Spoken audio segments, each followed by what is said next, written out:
আসসালামু আলাইকুম রহমতুল্লাহি ওয়া বারাকাতুহু। বিসমিল্লাহির রহমানির রহিম। নারায়ণগঞ্জ হাই স্কুল অ্যান্ড কলেজের 10ম শ্রেণীর সুপ্রিয় শিক্ষার্থীবৃন্দ, আশা করছি তোমরা সুস্থ থেকে লেখাপড়ায় মনোযোগী রয়েছ। প্রিয় শিক্ষার্থীবৃন্দ, আজ আমি তোমাদের উদ্দেশ্যে ইসলাম ও নৈতিক শিক্ষা বিষয়ের অধ্যায় 4 পাঠ 16 বিষয়বস্তু হচ্ছে আখলাকে জামিমা। এই আখলাকে জামিমাকে কেন্দ্র করে আমি পাঠদান করব। আমরা জেনে নেব যে আখলাকে জামিমা অর্থ কী। আখলাকে জামিমা অর্থ হলো নিন্দনীয় স্বভাব। এর আরেকটি নাম রয়েছে আখলাকে সাইয়্যা, মন্দ স্বভাব। আখলাকে হামিদার বিপরীত হলো আখলাকে জামিমা, নিন্দনীয় স্বভাব বা মন্দ স্বভাব। প্রিয় শিক্ষার্থীবৃন্দ, মানব চরিত্রে বহু নিন্দনীয় বৈশিষ্ট্য রয়েছে, যেমন প্রতারণা, মিথ্যা, ঠাট্টা বিদ্রূপ, হিংসা বিদ্বেষ, লোভ লালসা, গর্ব অহংকার, অপব্যয়, কৃপণতা। এগুলো হলো মানব চরিত্রের মন্দ দিক, নিন্দনীয় দিক। এগুলো থেকে মানুষ হিসেবে আমাদেরকে বিরত হতে হবে, বিরত থাকতে হবে। তাহলে আমরা সত্যিকার মানুষের কাতারে সামিল হতে পারব। আমরা জানি যে মন্দ চরিত্রের মানুষ ঘৃণার পাত্র, কেউই তাদেরকে পছন্দ করেন না। আল্লাহ এবং তার রাসূলের দৃষ্টিতেও তারা মর্যাদা পাবেন না, বরং তারা কঠিন ও কঠোর শাস্তির সম্মুখীন হবেন। তাই মন্দ আচরণ, মন্দ স্বভাব, নিন্দনীয় আচরণ, নিন্দনীয় স্বভাব, শরীয়ত বিগর্হিত আচার আচরণ, কার্যক্রম, কর্মকাণ্ড আমাদের পরিহার করে চলতে হবে। তাহলে আমরা আল্লাহর প্রিয় বান্দার কাতারে সামিল হতে পারব, সৃষ্টির সেরা জীব হিসাবে পরিগণিত হতে পারব। প্রিয় নবী হযরত মুহাম্মদ সাল্লাল্লাহু আলাইহি সাল্লাম বলেছেন, দুশ্চরিত্র ও রূঢ় স্বভাবের মানুষ জান্নাতে প্রবেশ করতে পারবে না। যাদের চরিত্র পরিচ্ছন্ন না, পবিত্র না, বরং অপরিচ্ছন্ন, অপবিত্র চরিত্র যাদের রয়েছে এবং যাদের স্বভাবের মধ্যে রূঢ়তা রয়েছে, মানুষের সাথে ভালো আচরণ, সুন্দর আচরণ, কাঙ্ক্ষিত আচরণ তারা করেন না। সুতরাং আমরা এই জাতীয় নিন্দনীয় স্বভাব বা আখলাকে জামিমা, এই জাতীয় কার্যক্রম, এই জাতীয় কর্মকাণ্ড, এই জাতীয় আচার আচরণ এবং স্বভাব থেকে আমরা বিরত থাকব। তাহলে আমরা একজন মুমিন হিসাবে, একজন মুসলিম হিসাবে মহান আল্লাহর কাছে সমাদৃত হব। তা না হলে আল্লাহ, রাসূল এবং মানুষের কাছে আমরা নিন্দনীয় হব।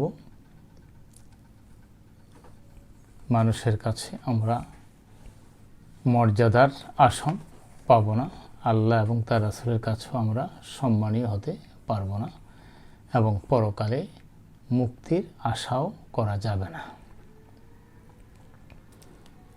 প্রিয় শিক্ষার্থীবৃন্দ, এই যে আখলাকে জামিমা বা আখলাকে সাইয়্যা, নিন্দনীয় স্বভাব বা মন্দ স্বভাব নিয়ে যে কথাগুলো আমরা বললাম, এই কথাগুলোর আলোকে, এই আলোচনার প্রেক্ষিতে আমরা 4টি প্রশ্ন নিয়ে আলোচনা করব, তাহলে বিষয়টি আরেকটু ক্লিয়ার হবে।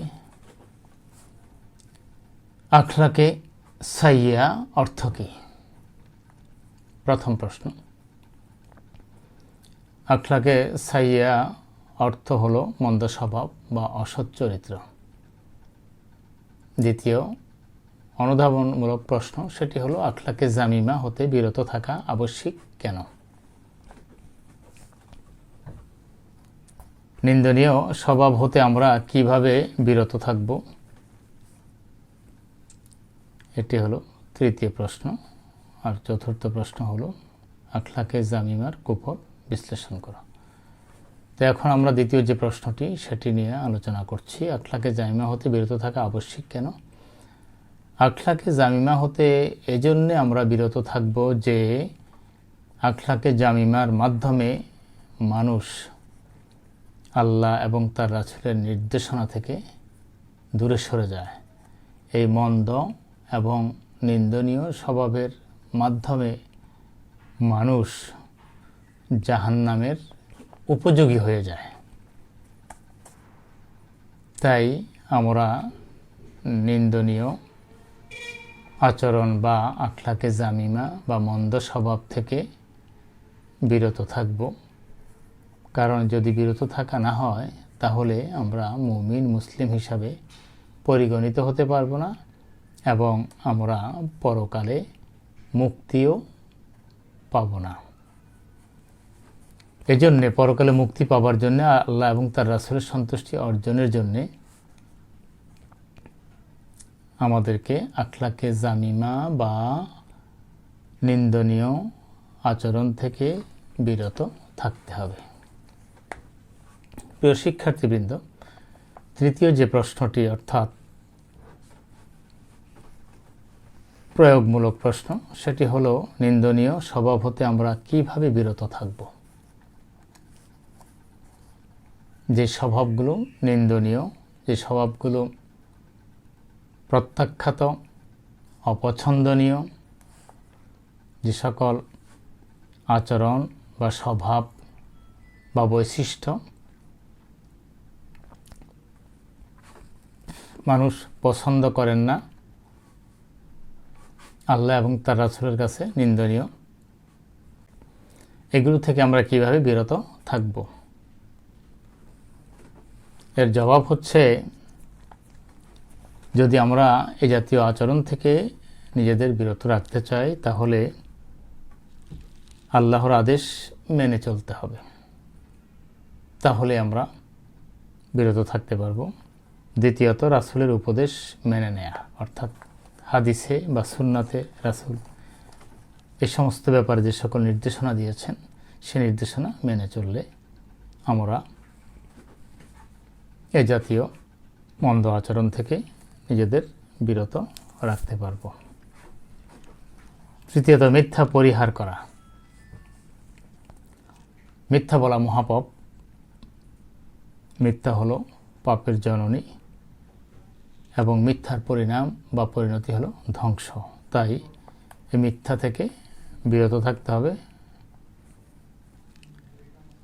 চতুর্থ হলো প্রতারণা ত্যাগ করা। প্রতারণা করা যাবে না, ধোঁকা দেয়া যাবে না। প্রতারণা এবং ধোঁকা এগুলো হলো নিন্দনীয় আচরণ। সকল মানুষ এটিকে অপছন্দ করে, আল্লাহ এবং তার রাসূলের কাছেও এটি নিন্দনীয়। তাই একজন মুমিন হিসাবে আমরা প্রতারণা করতে পারি না, বরং এটিকে পরিহার করে চলতে হবে। তাহলেই আমরা নিন্দনীয় স্বভাব হতে নিজেদের বাঁচিয়ে রাখতে পারব, বিরত রাখতে পারব। পঞ্চম হলো অহংকার না করা। অহংকার করা যাবে না। একমাত্র অহংকার করার অধিকার মহান আল্লাহর, তিনি অহংকার করবেন, আর বাকি কারো অহংকার করার অধিকার নেই। বরং অহংকার করার কারণেই ইবলিস বা শয়তান চিরস্থায়ী জাহান্নামী, সে মারদুদ, অভিশপ্ত হিসাবে, বিতাড়িত হিসাবে পরিগণিত হয়েছে। তাই এটি করা যাবে না। এবং অহংকার হল মহান আল্লাহর ভূষণ। যে ব্যক্তি অহংকার করে তিনি বা সেই ব্যক্তি মহান আল্লাহর ভূষণ নিয়ে টানাহেঁচড়া করে। এটা এতটা অপরাধ, এতটা মারাত্মক অন্যায় বা পাপ। ষষ্ঠ, হিংসা বিদ্বেষ না করা। হিংসা করা যাবে না, কারো প্রতি বিদ্বেষ পোষণ করা যাবে না।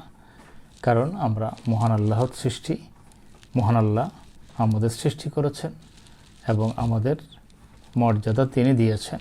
আর সে মর্যাদা ধরে রাখতে হলে কোরআন এবং সুন্নাহ মোতাবেক জীবন পরিচালনা করতে হবে। তাহলে আমরা হিংসা বিদ্বেষ মুক্ত জীবন যাপন করতে পারবো এবং মহান আল্লাহর কাছে আমরা সম্মানীয় হতে পারবো এবং পরকালে মুক্তিও নিশ্চিত হবে বলে আমরা আশা করতে পারি। সপ্তম, লোভ লালসা হতে মুক্ত থাকা। লোভ লালসা থেকে আমাদের বিরত থাকতে হবে, কারণ লোভ হলো ক্ষতির কারণ, মানুষকে অন্যায়ের দিকে নিয়ে যায় এবং অন্যায় পথে ধাবিত করে। তাই লোভ লালসা এগুলো থেকে বিরত থাকতে হবে। যেটি স্বীকৃত, যেটি বৈধ, যেটি বিধিবদ্ধ, যেটি লিগেল এবং যেটি কোরআন সুন্নাহ মোতাবেক নির্দেশিত, সেগুলো করতে হবে, সেগুলি মেনে চলতে হবে। যেগুলো থেকে বিরত থাকতে বলা হয়েছে সেগুলো থেকে বিরত থাকতে হবে। তাহলেই আমরা নিন্দনীয় স্বভাব হতে নিজেদের বিরত রাখতে পারবো এবং খাঁটি মুসলিমের কাতারে বা দলে সামিল হতে পারবো বা দলভুক্ত হতে পারবো। প্রিয় শিক্ষার্থীবৃন্দ, চতুর্থ পর্যায়ে যে প্রশ্নটি সেটি হলো আখলাকে জামিমার কুফল বিশ্লেষণ করতে বলা হয়েছে। আর সেটা হলো, এর কুফলগুলো হলো, প্রথমত সেটি হলো অপছন্দনীয়, নিন্দনীয়। এটি হলো আখলাকে জামিমাতে হলো এটি অপছন্দনীয় এবং নিন্দনীয়, সুতরাং এটি কেউ পছন্দ করে না। দ্বিতীয়ত, পশুসুলভ মানসিকতা,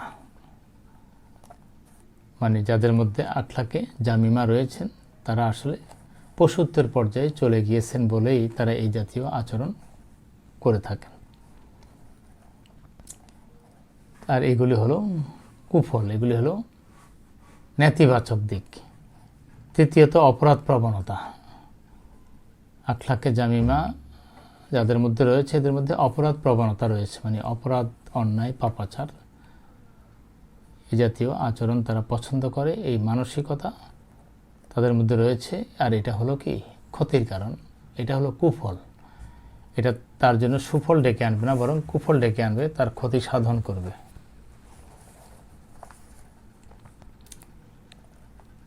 চতুর্থ হলো পরকালে শাস্তি পাবে। এই আখলাকে জামিমার জন্য শাস্তির ব্যবস্থা রয়েছে। পঞ্চম, জান্নাতে প্রবেশ করতে পারবে না। চিরস্থায়ী জান্নাতে সুখ, সমৃদ্ধি, শান্তি থেকে বিরত, তারা বঞ্চিত থাকবে। এ জাতীয় সুখ সমৃদ্ধি থেকে তারা দূরে থাকবে। ষষ্ঠ, সাম্প্রদায়িক সম্প্রীতি বিনষ্টকারী। আখলাকে জামিমা সাম্প্রদায়িক সম্প্রীতি নষ্ট করে দেয়, বিভেদ সৃষ্টি করে দেয় এবং হিংসা বিদ্বেষ তৈরি করে দেয়। তাই এটি নিন্দনীয় এবং এর কুফল, এই সবগুলো হলো কুফল, সবগুলো অপছন্দনীয় এবং এগুলো নেতিবাচক ফলাফল, মানুষের সর্বনাশ সাধনকারী। সপ্তম, সামাজিক ঐক্য বিধ্বংসী।